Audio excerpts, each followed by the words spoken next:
situational judgment and appropriate control. The ball control training methods. Ball control basically requires familiarity with the ball. So I think ball control with a lot of touches per unit time is the best considering only the sensory aspect.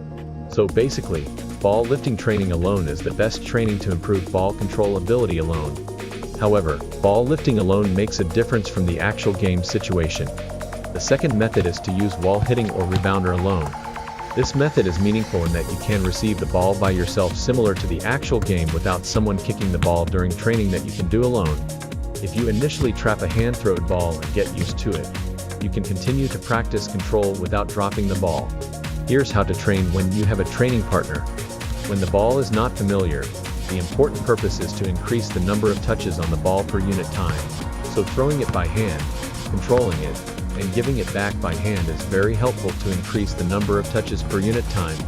If two beginners who are not yet familiar with ball control exchange with each other's feet, training is less efficient because it will take too much time to give the ball. And lastly, it's a training where you exchange balls like a real training.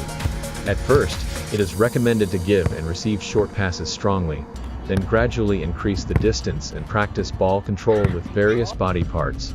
In fact, you can feel the difference between the day you warm up and enter the game by exchanging balls like this right before the game, and the day you just enter the game. Maybe it's because I'm not good enough yet.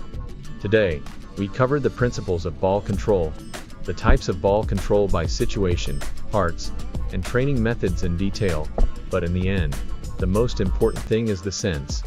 The things that I explain, analyze, and break up explain are actually close to what will be described later. In other words, when I analyzed a good scene, it was like this, and knowing it well does not mean that ball control is done on its own. Make sure you practice a lot repeatedly so that you can forget everything I've just said and get used to it so that you can focus only on the situation of the game in the actual game. Thank you for watching the long video. Have a happy day.